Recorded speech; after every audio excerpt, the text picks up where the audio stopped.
से आ रही है, जहां पर किसानों के द्वारा की जा रही मांग पर राज्यसभा सांसद और पूर्व मंत्री महिला के द्वारा बरखेड़ा बेल बाबा डैम से 1 मीटर पानी छोड़ा गया था, जिससे निसरपुर ब्लॉक के कई गांव के किसान लाभान्वित हुए। वहीं कांग्रेस विधायक प्रतिनिधि के द्वारा किसानों से 1200 रुपए पानी के एवज में वसूले जाने का आरोप लगाया गया, जिसके चलते निसरपुर भाजपा मंडल अध्यक्ष के खिलाफ अपने ऑफिशियल अकाउंट और सोशल मीडिया पर एक पोस्ट वायरल की गई, जिसको लेकर आक्रोशित किसानों ने एकजुट होकर देवेंद्र पाटीदार मंडल अध्यक्ष का बचाव करते हुए प्रेस कॉन्फ्रेंस का आयोजन किया, जिसमें किसानों ने आरोप का खंडन किया और कांग्रेस विधायक के खिलाफ विरोध दर्ज करवाया।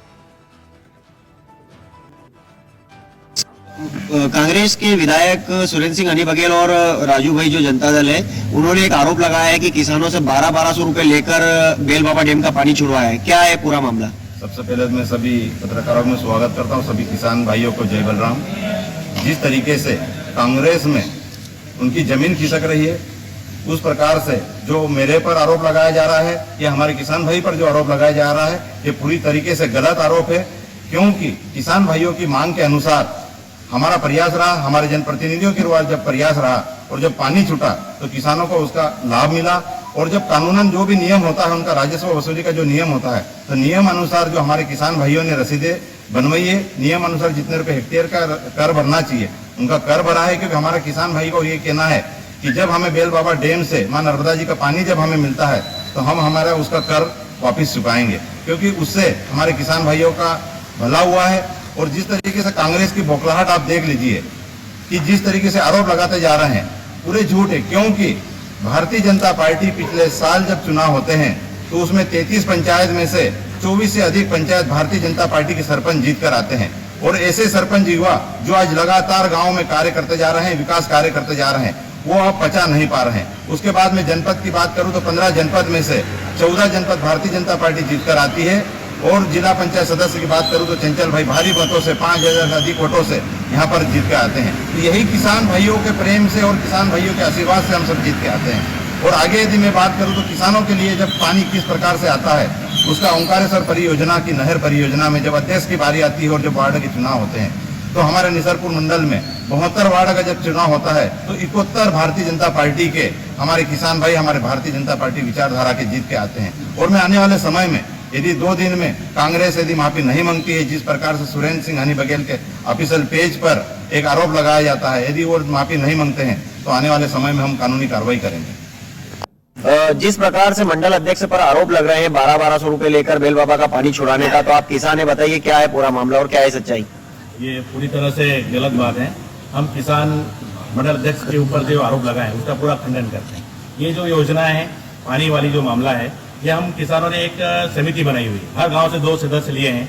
और हमने सोचा कि चलो हमको जब व्यवस्थित समय पर पानी मिल रहा है तो केवल हम राजस्व के रूप में वापस सरकार को कुछ भी हमारे से जो भी बंद पड़े वो जमा करें। हमने 1200 रुपए इकट्ठे किए हैं और इसमें कोई मंडल अध्यक्ष का कोई मामला नहीं है। हमारे गाँव की समिति बनी हुई है ना, जिसमें हर किसान के पास रसीदें हैं। और हमने ये रसीद जो है 4/7 को ही कटवा ली थी। इन्होंने जो अभी आरोप कल परसों में लगाया है, ये पूरी तरह से गलत है। इसमें मंडल अध्यक्ष देवेंद्र भाई पाटीदार का कोई भी हस्तक्षेप या ऐसा नहीं है, बल्कि उन्होंने तो पूरे अपने संसाधन लगाकर अपने व्यवस्था देकर और किसानों की मदद की है पानी छुड़वाने में। अगर 2 दिनों का समय जो दिया जा रहा है, जो 48 घंटों का, अगर इस पीरियड में उनके द्वारा पोस्ट नहीं हटाई जाती है तो किसानों का अगला कदम क्या होगा? जी भाई साहब, हम तो बराबर उग्र आंदोलन करेंगे। ये पूरी तरह से गलत आरोप है। हम किसानों पर भी आरोप सीधा जाता है कि हमने भ्रष्ट हैं, जबकि किसान सीधे सीधे रसीद है हमारे पास राजस्व वाला। आपका नाम क्या है? मेरा नाम मुकेश पाटीदार सोनगांव। क्या नाम है? प्रियंका। मामला जालौन के कोच तहसील से सामने आया, जहां पर स्वास्थ्य कर्मियों ने गर्भवती महिलाओं को दी जाने वाली दवा एक्सपायरी डेट निकलने के बाद भी बांटकर गर्भवती महिलाओं और उनके गर्भ में पल रहे शिशु के साथ खिलवाड़ किया। बता दें कि 2021 बैच की मैन्युफैक्चरिंग दवाइयां जो कि पिछले महीने ही एक्सपायर हो चुकी हैं, उन्हें महिलाओं को खाने के लिए दिया गया। वहीं एक्सपायरी डेट की दवाओं के वितरण का मामला सामने आने के बाद लोगों में हड़कंप मच गया। क्या नाम है आपका? प्रियंका। कहाँ की रहने वाली? जारपुरा। अच्छा, कल दवाई वितरण की हुई थी, क्या है पूरा मामला? कल इंजेक्शन लगाने के नाम टीका बुलाओ तो जब बांटी तो उन लोगों ने। क्या है दवाई? पार्टी थी? वो जानती हूँ नहीं। अच्छा, तो क्या लगा आपने टैबलेट खाई तो आपको कौन सी दिक्कत हुई, क्या दिक्कत हुई? हमको चक्कर आया, जी माथा हमारा। अच्छा, तो कल ही शाम को खाई थी आपने टैबलेट? हाँ, कल ही शाम को खाए थे दोनों। क्योंकि आप गर्भवती हैं आप? हाँ। आपका नाम क्या है? अमित कुमार, कहाँ के रहने वाले? जुलारपुरा। आज ये आप कौन सा मामला हुआ है आपके गाँव में? ये दवाई इंजेक्शन लगवाने गए थे, टीका बीवी गई थी मेरी, तो हम घर पे आते नहीं और इंजेक्शन लगवाया, दवाई दे दी और घर पर आई तो शाम के खाया तो चक्कर आया और मतलब जी चक्कर से आए ना जी में। तो कैसे मालूम पड़ा ये दवाई एक्सपायरी? जी हमने फिर देखी है ना, इसलिए एक्सपायर डेट देखी हमने, ये एक्सपायर थी। इसकी शिकायत की है आपने? नहीं अभी तो की नहीं है शिकायत, कर ली थी, शाम के दी थी। नाम है आपका? खुशी। कहाँ की रहने वाली? कहाँ की रहने वाली? दीदारपुरा। अच्छा, कल दवाई वितरण हुई थी, क्या हुआ दवाई खाने से? जी से बिलबिलान और बुखार चढ़ा। अच्छा, कैसे मालूम पड़ा कि दवाई एक्सपायर है? भाई साहब ने देखी सवेरे, डेट खड़ी है। पूजा। आप आशा हैं? हाँ, आशा जजापुरा की? जी।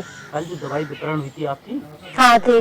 जो एक्सपायरी डेट दवा वितरण की है, हाँ। कितने लोगों की तबीयत खराब हुई है, कितने लोगों को बांटी थी 4 लोगों को।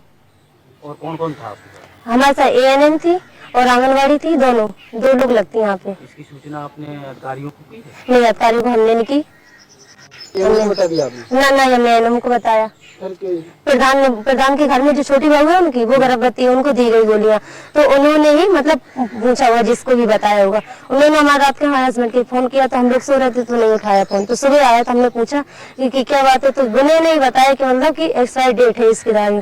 तो फिर दीदी ना, आप लोगों ने देखी थी एक्सपायरी है? नहीं, हम लोगों ने दीदी मतलब हर बार ऐसा एक बार गलती हो तो हम लोग देख सकते हैं ना, दीदी ने तो गौर नहीं किया उन पे। प्रधान जी, जो कल एक्सपायरी दवाई वितरण गर्भवती महिलाओं की है, क्या है पूरा मामला?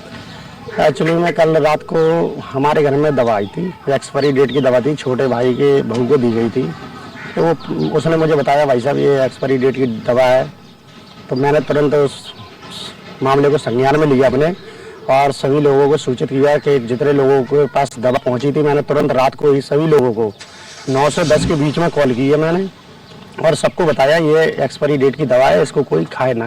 तो काफ़ी 3-4 लोगों ने उस दवा को खा भी ली थी, तो फिर उनको बताने के बाद हमने रोक दिया है, वो अब खा नहीं रहे हैं। फिर इसकी शिकायत में दवाई खाने किसी ने दवाई खाई गर्भवती महिला ने? हाँ, क्या हालत हुई है? हालत तो 1-2 लोग बोल रहे हैं कि हमें चक्कर से आ रहे हैं, जी मचला रहा है। फिर हमने सबको बताया, उच्च अधिकारी को भी उसकी सूचना दी है, CMO सर को भी सूचना दे दी है फोन द्वारा। शिकायत करेंगे आप? शिकायत तो कर दी है, CMO सर को बता दिया गया है। जनपद जालौन की स्वास्थ्य व्यवस्थाओं के लिए फिर से एक तस्वीर ऐसी आई है जिसमें कई प्रश्न चिन्ह खड़े हो गए हैं। दरअसल हमारे पास जो जानकारी उसके मुताबिक जनपद जालौन के कोट तहसील क्षेत्र के ग्राम जुझारपुरा में गर्भवती महिलाओं को वितरित की जाने वाली सरकार की ओर से जो दवा है वो दवा एक्सपायरी डेट की बांटी गई है। हालांकि हम इन दावों परदावों का पुष्टि नहीं करते, इनके समर्थन नहीं करते, लेकिन जिस तरीके से वहाँ से वीडियोज आए हैं, लोगों की शिकायतें आई हैं, वो कहीं ना कहीं सवालात के जो है कई सवालों के घेरे में खड़ा करती है खुद को। इस पूरे घटनाक्रम के बाद वहाँ स्थानीय जो महिलाएं हैं या ANM हैं या जो आशा बहुएं हैं या जो और प्रधान जी है वहाँ के, उन लोगों से हमने जब बात करने का प्रयास किया तो उनका कहना यही था कि गर्भवती महिलाओं को दी जाने वाली दवाई जून माह में ही एक्सपायर हो गई थी, जो 2021 बैच की थी और जून 2023 में ही एक्सपायर हो गई थी। अब उस दवा को आज 9 तारीख है और आज जो है यानी कल 8 तारीख की में उसको बांटा गया है। हालांकि कुछ महिलाओं ने इस दवा का सेवन भी किया तो उनका कहना ये था उनको चक्कर आए हैं या उनका जीव बदला है, तो कहीं ना कहीं ये बहुत बड़ी लापरवाही, स्वास्थ्य व्यवस्थाओं के लिए बहुत बड़ी लापरवाही सामने आई है कि गर्भवती महिलाओं को एक्सपायरी डेट की दवाएं जो है वितरित की गई है। पूरे घटनाक्रम के बाद CMO से बात करने का प्रयास किया है तो उनका कहना ये था कि इस पूरे घटनाक्रम की जाँच कराई है, पूरी बात की भी जाँच कराई जा रही, जाँचों उपरांत जो यदि कोई दोषी पाया जाएगा तो उसके खिलाफ भी कार्रवाई की जाएगी। क्या नाम है आपका? प्रियंका। कहाँ के रहने वाले? जुझारपुरा।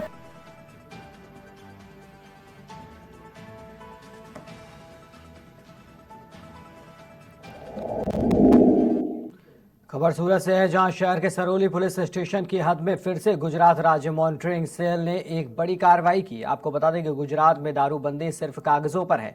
वहीं गुजरात राज्य स्टेट मॉनिटरिंग सेल के पुलिस अधीक्षक और नायब पुलिस अधीक्षक के मार्गदर्शन के तहत पीएसआई के द्वारा सरौली पुलिस स्टेशन की हद में बड़ी कार्रवाई करते हुए विदेशी दारू के जत्थे को पकड़ लिया। वहीं कुल मुद्दा माल सहित 3 अपराधियों को पकड़ लिया गया, जबकि मुख्य 5 अपराधियों को वांछित घोषित कर दिया गया।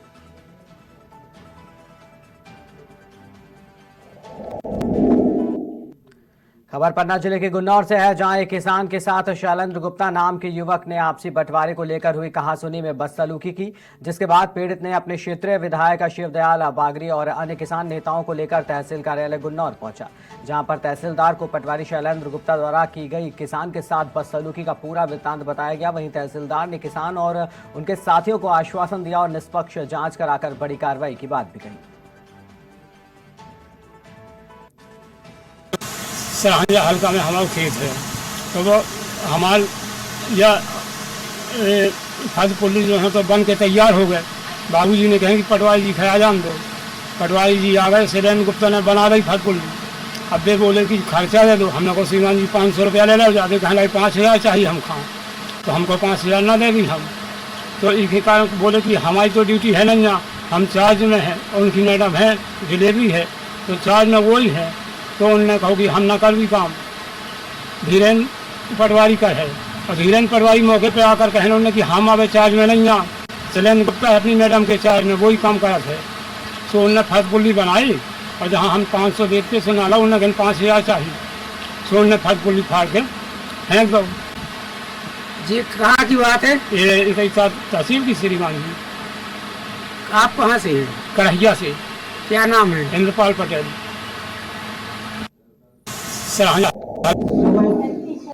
भगवान शंकर के भक्तों के लिए सावन का महीना बहुत ही पावन होता है। इस पूरे महीने भोले शंकर को प्रसन्न करने के लिए भक्त तरह तरह के जतन करते हैं। कहा जाता है कि सावन में शिव को प्रसन्न करना और भी ज्यादा आसान होता है। यही वजह है कि भक्त पूरे माह भगवान की विशेष उपासना करते हैं। आपको बता दें कि इस बार 19 साल बाद ऐसे संयोग बने हैं कि सावन का महीना 2 महीने तक चलने वाला है। वहीं बात करते हैं जनपद जालौन के आटा थाना क्षेत्र के ग्राम संधि में स्थित प्राचीन शिव मंदिर की। इस मंदिर से जुड़ी हुई कहानी, जिसका लेख शिव पुराण में भी है। देखिए हमारी खास रिपोर्ट। मंदिर की क्या कहानी है और क्या विशेषता है? ये मंदिर बहुत पुराना है और यहाँ जंगल था। बड़े जी यहाँ पर चराने लाते थे गाय, तो एक गाय आन करके कौवा के पेड़ पर दूध डाल निकल देती थी। वो गाय थी श्यामा।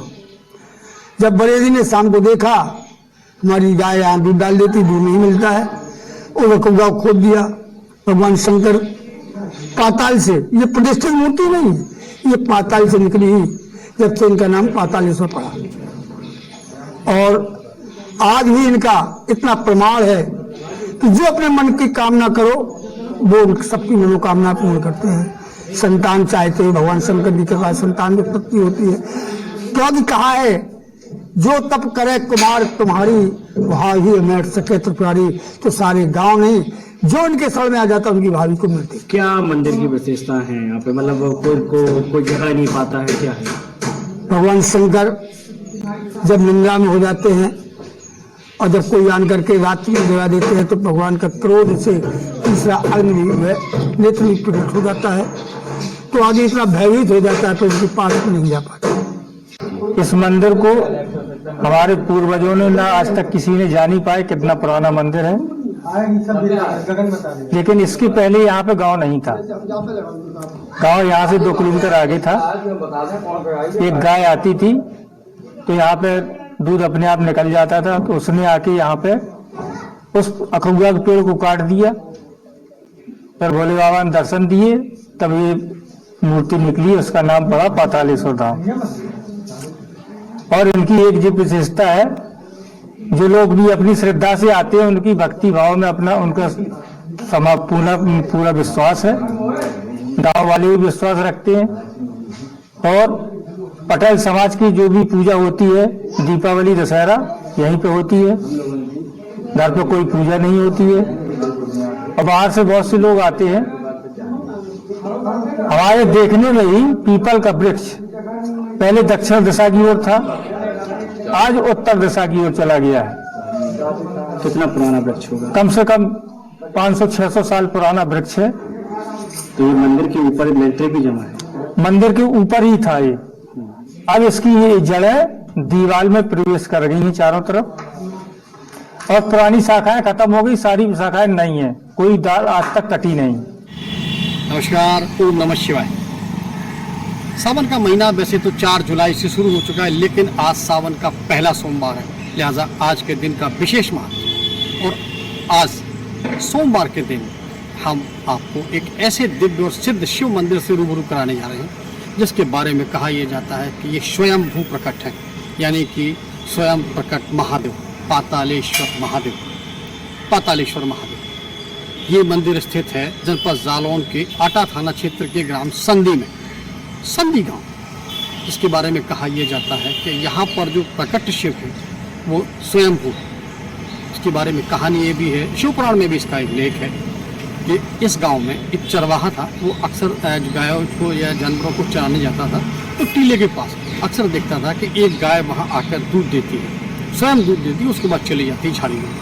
कई दिनों तक ये सिलसिला चलता रहा, वो लगातार देखता रहा।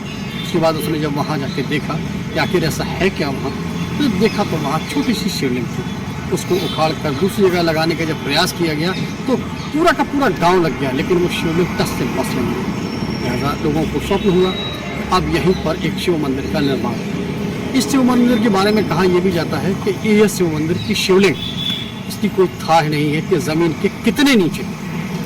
आज भी अब तो चूंकि यहाँ मंदिर बन चुका है, और इस मंदिर के ऊपर जो छत है, छत के ऊपर लगा पीपल और बरगद का पेड़ अपने आप में एक अद्भुत है, विज्ञान के लिए भी एक चमत्कार है, क्योंकि इसकी जड़ें जमीन में कहाँ है ये किसी को पता नहीं, यानी कि अपने आप में अद्भुत और अलौकिक ये शिव। भगवान भोलेनाथ का ये महीना है 58 दिनों तक चलने वाले इस सोमवार को, यानी कि इस सावन में अपने आप में पूजा करने का एक महत्व है। शिव भक्त सुबह से ही आज शिव मंदिरों में जो है पूजा अर्चना करते नजर आ रहे। हर हर महादेव, बम बम भोले, जय शिव शंकर के नारों से शिवालय गूंज रहे हैं।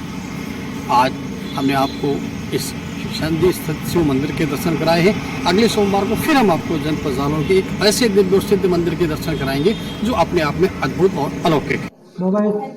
मंदिर की क्या कहानी है?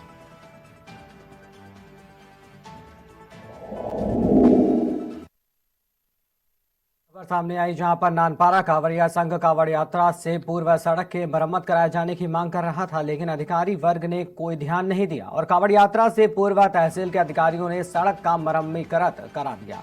जहां डॉमर पड़ा होने के चलते सड़क पर कांवड़ यात्रा लेकर निकले लोगों के पैर गर्म होने के कारण पैरों में छाले पड़ गए, जिसके चलते नाराज कांवड़ियों ने इमामगंज चौराहे पर सड़क जाम कर प्रदर्शन शुरू कर दिया, जिसको लेकर तहसील प्रशासन में हड़कंप मच गया। वहीं अधिकारियों के समझाने पर आधे घंटे बाद धरना समाप्त हो सका।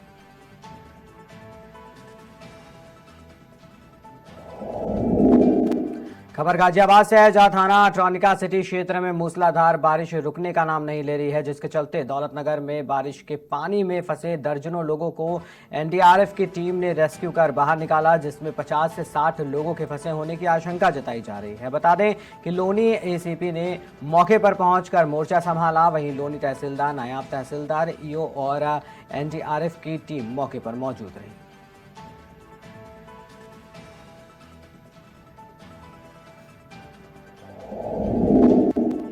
खबर बांदा से है, जहां दलित किशोरी के साथ सामूहिक दुष्कर्म का मामला सामने आया। जहां घर में विवाद होने के कारण नाराज किशोरी बड़ी बहन के पास जाने के लिए घर से अकेली निकली। वहीं रास्ते में मिले मोटरसाइकिल सवार आरोपियों ने बहन के घर छोड़ने का झांसा देकर किशोरी को अपने साथ मोटरसाइकिल में बिठाया और मोटरसाइकिल से पीड़िता को सुनसान जगह ले जाकर आरोपियों ने किशोरी के साथ दुष्कर्म किया। वहीं आरोपियों के चुंगल से छूटने के बाद पीड़िता ने फोन पर परिजनों को घटना की जानकारी दी। पीड़िता की तहरीर पर पुलिस ने दुष्कर्म आरोपियों के खिलाफ मुकदमा दर्ज किया। घटना बिसंडा थाना के अंतर्गत बताई जा रही है। बिसंडा थाना क्षेत्र के एक गांव की 15 वर्षीय बालिका के साथ पड़ोसी गांव के ही 2 युवकों द्वारा दुराचार किए जाने की घटना प्रकाश में आई है, जिसके संदर्भ में अभियोग पंजीकृत करके आवश्यक वैधानिक कार्रवाई की जा रही है। दोनों युवकों को हिरासत में लेकर पूछताछ की जा रही है। इस संदर्भ में बताया गया है कि लड़की चोरी से अनाज बेचते हुए पिता द्वारा पकड़े जाने पर पिता की पिटाई से क्षुब्ध होकर घर छोड़कर जा रही थी कि रास्ते में बहन के यहाँ पहुंचाने के नाम पर दोनों युवकों द्वारा उससे दुराचार किया गया है। बिसंडा थाना क्षेत्र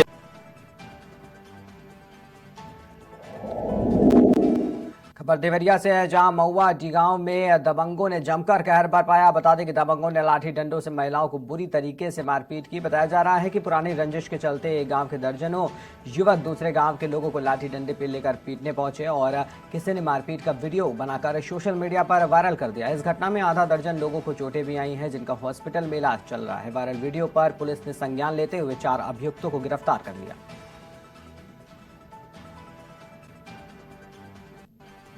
ये जनपद देवरिया में बघौच घाट थाना क्षेत्र के अंतर्गत मोडिया ग्राम की घटना है, जिसमें मोडिया ग्राम के रहने वाले कुछ लोगों के साथ उसके निवास के दूसरे गांव में रहने वाले व्यक्तियों द्वारा लाठी डंडे से मारपीट की गई है। इस संबंध में जो सुसंगत धाराएं हैं उनमें थाना बघौच घाट पर अभियोग पंजीकृत कर लिया गया है और जो अभियुक्त हैं उनमें से 4 मुख्य अभियुक्तों को पुलिस ने गिरफ्तार भी कर लिया है। ये जनपद देवरिया में बघौच। खबर कानपुर देहात से है, जहां एसटीएफ के साथ मुठभेड़ में मारे जा चुके कुख्यात अपराधी विकास दुबे के भतीजे ने मारपीट की। आपको बता दें कि कुख्यात अपराधी विकास दुबे के मरने के बाद भी उनके रिश्तेदारों का आतंक चरम सीमा पर है और वही रंगदारी न देने पर युवक को जान से मारने की कोशिश की गई। घायल युवक ने शिवली थाने में लिखित प्रार्थना पत्र देकर कार्रवाई की मांग की है। आपने देखा और घटना की वजह क्या रही?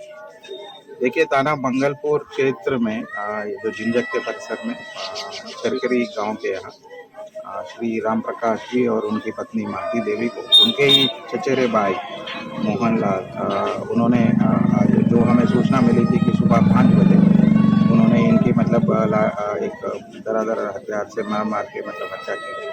मौके पर सभी सक्षम अधिकारी मौजूद थे और स्थिति सामान्य है। ये जो आरोपी हत्यारोपी उनको पकड़ने के लिए टीम गठित की गई और फिलहाल बाकी पूछताछ और जांच पड़ताल की जा रही। जो भी विषय सामने आएंगे आपको भी वजह कुछ नहीं मालूम चल पाई कि क्या वजह रही इतनी बड़ी घटना? मौखिक रूप से यही पता चल रहा है कि इनके बीच में मतलब आपसी ऐसे ही हर 15-20 दिन में गाली गलौज होती रहती है। तो कल शाम को भी इनके बीच में ऐसे ही गाली गलौज हो रही थी और जब उन्होंने मतलब 112 पे कॉल भी किया था और 112 जब आई थी, इन्हीं के परिजनों ने कहा कि आपसे ऐसे परिवार में मतलब गाली गलौज होती रहती है हर 15 दिन में। और इनके कोई भाई जो है उन्होंने भी कहा कि पारिवारिक मामला है और उन्होंने भी किया। और फिलहाल शराब के नशे में थे और प्रथम दृष्टया ऐसे लग रहा है कि उसी मतलब इश्यू को लेकर इन्होंने किया। जो भी विषय सामने आएंगे आपको अवगत कराएंगे। Thank you. आपने देखा और घटना की वजह क्या?